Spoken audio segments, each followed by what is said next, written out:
ഞാൻ ഊരകത്തേക്ക് ട്രിപ്പ് കിട്ടിയപ്പോഴേ നമ്മളെ പഴയ മന്ത്രി കുഞ്ഞാലിക്കുട്ടിൻ്റെ നാട്ടിലേക്ക് പൈപ്പായിട്ട് ട്രിപ്പ് കിട്ടി സീറ്റിന്ന്. അപ്പോൾ ഞാൻ തിരിച്ചു വരുമ്പോൾ ഇവിടെ പാണക്കാട് സ്ഥലത്ത് നല്ല എന്താണ് തൂക്കുപാലമുണ്ട്, കാണാൻ കുറച്ച് വ്യൂ ഒക്കെ ഉണ്ട്. അപ്പോൾ അവിടെ നിന്ന് കുറച്ചൊരു 5 മിനിറ്റ് ടൈം സ്പെൻഡ് ചെയ്തിട്ട് പോവാൻ കരുതി മങ്കടക്ക് തിരിച്ച്. ഓക്കെ, പാണക്കാട്. അപ്പോൾ അതാ തൂക്കുപാലത്ത് നമുക്ക് കയറാൻ പോവാണ്.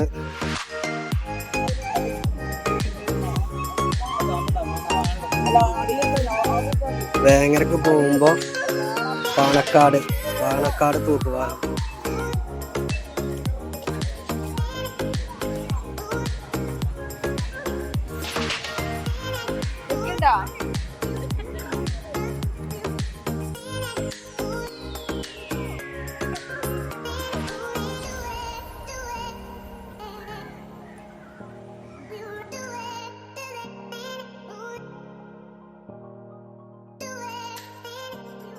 അപ്പോൾ ഇന്നത്തെ വീഡിയോ ഇവിടെ അവസാനിക്കുന്നു. അടുത്ത വീഡിയോ വരും വരെ എല്ലാവർക്കും നമസ്കാരം.